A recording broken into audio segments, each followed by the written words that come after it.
Remy,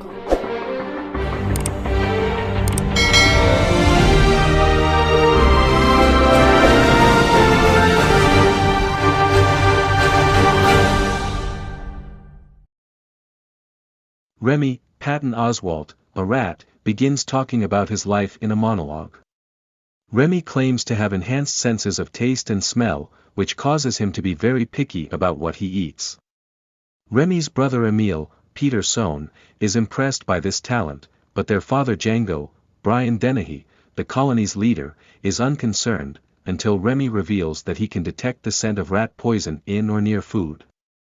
Django assigns Remy to sniff and test food for the rest of the clan. Remy is annoyed that the rats must steal food from the garbage. He would rather go to the kitchen and take the fresh samples.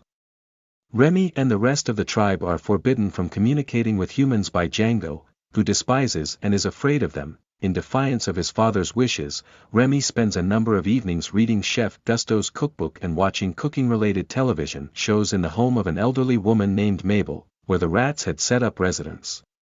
He quickly gains close to expert-level proficiency in food preparation. Remy brings Émile into the kitchen one day so they can collect some spices to match with some other culinary samples they had gathered. Despite his hesitation, Émile decides to accompany his brother. Remy observes Gusteau on television while he is inside and listens in, but he soon discovers that Anton Ego, Peter O'Toole, a renowned food critic with ruthlessly high standards, gave Gusteau's restaurant a less than ideal review, causing the establishment to lose one of its 5 stars. Gusteau, who was grieving, passed away shortly after, and as is customary, another star was lost. Remy wakes Mabel by accident after hearing of Gusteau's passing, and she then uses a shotgun to try to kill him and Émile. Although they are able to avoid her, the house's roof is shot several times and collapses, exposing the entire rat colony. Everyone is instructed to leave by Django, but Remy stays behind to get Gusteau's book. The rats successfully escape into a river on little rafts. Although Remy utilizes the cookbook as a flotation device, a swift river in the sewers causes him to become separated from the gang. Remy waits for his friends and family for hours while reading a cookbook.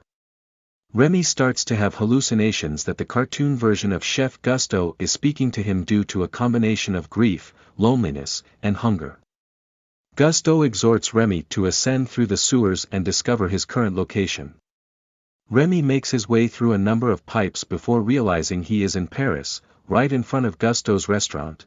Inside Gusteau's, Alfredo Linguini, Lou Romano, the son of Chef Gusteau's recently departed former flame Renata, meets the restaurant's new executive chef Skinner, Ian Holm. Skinner receives the position of plongeur, or garbage boy, and is put to work right away after Linguini offers him a letter from his mother in the hopes that it will help him land a job at the restaurant. Remy notices Linguini unintentionally tipping over a pot of soup and making an effort to hide it by adding random ingredients as he monitors the activity in the kitchen. Remy panics and unintentionally enters the restaurant through the skylight because he knows the mixture Linguini has created would be disastrous.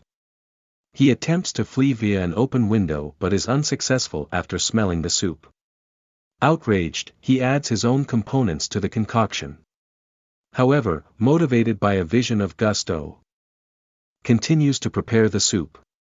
However, Linguini catches him and imprisons him beneath a bowl before anyone else discovers him. Skinner chews down Linguini after spotting him allegedly tampering with the soup, but he is unable to stop the waitstaff from delivering the soup. Soline Leclerc, a cuisine critic, receives a bowl and enjoys the mixture. Skinner continues to want to fire Linguini, but another chef, Colette Tattoo, Janine Garafola, defends Linguini, arguing that doing so would go against the restaurant's guiding principle and negatively impact their reputation. Skinner gives up and lets Linguini remain. Remy tries to flee again, but Skinner notices him this time, and Linguini is able to capture Remy in a jar. Skinner commands Linguini to remove and kill the rat. Linguini brings Remy to a river, but he is unable to kill the rat. Linguini is aware that Skinner will anticipate a recipe replication because he believes the rat was the one who actually created the soup.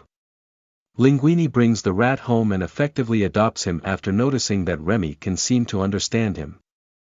The following morning, Linguini discovers that Remy, whom he has dubbed Little Chef, has purportedly stolen food and fled while actually cooking breakfast for the two of them.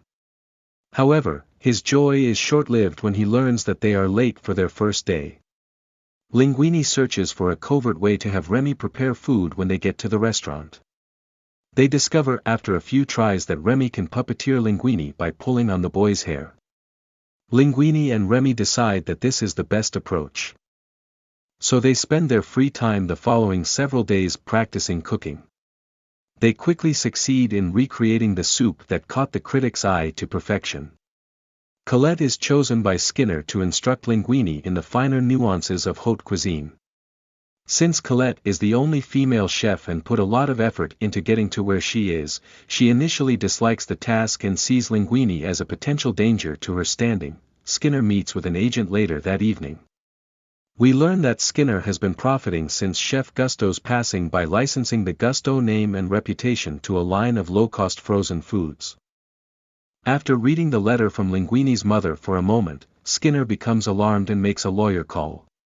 Teddy Newton, the lawyer, says that according to Gusteau's will, Skinner will take over the restaurant if no heirs are found after 2 years, which will have passed in less than a month. According to the letter from Linguini's mother, since Linguini is Gusteau's son, he is entitled to be the successor. The attorney advises conducting a DNA test as well as a background check, but Skinner doesn't buy it. Colette starts teaching Linguini the finer points of cooking, and they start to get along. Remy is also paying close attention. One evening, a group of diners asks the head waiter Mustafa, John Ratzenberger, about what is new, because they are tired of consistently having Linguini's soup. The staff begins to panic, but Skinner chooses to have Linguini make an old Gusteau-style sweetbreads recipe. Skinner believes that Linguini will fail because Gusteau deemed that dish a disaster. Colette starts to follow the recipe, but Linguini drastically changes it, under Remy's direction, which enrages her. But a short while later, Mustafa enters and claims that there are many more orders for the new concoction since the consumers love it. Later that evening, the other chefs celebrate Linguini's achievement. Knowing about Remy, Skinner invites Linguini into his office and produces a rare 1961 Chateau Latour in an effort to compel Linguini to divulge his secrets, but he is unsuccessful. Remy, who is outside taking a break, notices a strange person in the trash cans. When he realizes it's his brother Émile, he is shocked.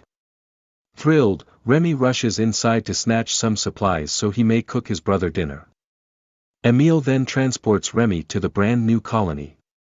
While Django is delighted to see his second son alive, he becomes enraged when Remy indicates he wants to leave the colony and return to Linguini. Remy reveals that he's watched humans and discovered that they're not as horrible as Django made them out to be. Django, however, insists that humans and rats must always be enemies and takes Remy to a business that specialized in rat killing. Remy, though, has a different viewpoint. He departs the settlement and returns to Linguini. Remy discovers Linguini still working in the restaurant the following morning, worn out from spending the previous night cleaning. He observes Colette pulling in and puts on a pair of sunglasses to cover Linguini's sleepiness. Colette smacks Linguini after becoming irritated with him for what she perceives to be his use of her counsel to impress and gain Skinner's favor. She tells Linguini, who is now awake and shocked, that she had love feelings for him and believed he was different from the other cooks. She then storms out in a huff. Linguini tries to confess his truth to Colette in an effort to make amends, but Remy, unable to let it go, pushes Linguini forward until he kisses Colette. When his butler informs Anton Ego of Gusteau's resurgence in popularity, he is still in his study at the time. He makes the promise to go back and investigate after being stunned. The greatest suspicion of Skinner is realized when Skinner's attorney confirms Linguini is in fact Gusteau's son. The will's expiration date is only 3 days away, so Skinner chooses to keep Linguini in the dark so he can fire Linguini without repercussions. Later that evening, Linguini leaves Remy behind and rides out on her motorcycle with Colette. Outside the restaurant, he comes upon Émile and a few other rats. Remy is angry that Émile leaked information about him, so he goes inside to acquire food to stop the other rats from telling the other rats in the colony. In the process of breaking into Skinner's office to get the food locker key, he discovers and reads the papers pertaining to Linguini's parentage. Remy attempts to steal the paperwork, but Skinner notices him trying to flee once more. Remy escapes after a prolonged pursuit. And Linguini discovers the truth. The Gusteau frozen food line is stopped, Skinner is sacked, and Linguini takes over management of the establishment. A few days later, at a news conference, Linguini makes a valiant effort to defend his genius, while frustrating Remy. Then Anton Ego enters, greeting Linguini and vowing to return the following evening to give Gusteau's another rating. After the meeting, Linguini complains to Remy about how the latter is making it difficult for him to concentrate. As his conceit grows, Linguini chooses to try working independently of Remy. Remy plans an attack on the eatery next night with the rest of his rat clan out of retaliation. When Linguini learns of it, he sends all the rats, including Remy, out and threatens to punish him, the way restaurants are meant to handle pests, if he returns. Dejected, Remy withdraws into the night. Remy is discovered by Émile that evening while studying Linguini's subpar leadership close to the restaurant. A curiously positioned slice of cheese is then reached for by Émile, but Remy realizes it's a trap and is captured while attempting to save him. It turns out that Skinner, who wants Remy to work for him developing new frozen meals, created the trap. When Ego enters the restaurant, he challenges the chef to hit him with your finest shot, and Skinner, anxious to witness Linguini's demise, requests to be given the same meal as Ego. Remy is still crated when his father and brother release him. He returns to the restaurant to assist Linguini after being grateful. When the chefs see him coming back, they attempt to kill him, but Linguini intervenes and saves Remy while telling everyone the truth. The chefs, including Colette, leave in shock. Linguini withdraws to his office since he doesn't think Gusteau's has any chance. Django enters and acknowledges his error, saying that seeing Linguini defend Remy has caused him to change how he feels about others. Django enlists the assistance of the entire rat colony, which will make the food as directed by Remy. A health inspector shows up just then and finds the kitchen overrun with rats. The inspector is surrounded by rats, headed by Django, who tie him up and imprison him in the pantry. The rats soon create a complex system under Remy's direction and are preparing all the meals for the restaurant after a complete cleaning in the kitchen's dishwasher. Knowing that someone must wait tables, Linguini dons a pair of skates and starts serving the customers. Colette returns to the restaurant after having a change of heart to assist Remy and Linguini. She wonders what Remy wants to prepare for Ego. Colette refers to ratatouille as a peasant meal, so Remy chooses an older recipe that isn't often up to Gusteau's standards. Eventually, Anton Ego receives the entree.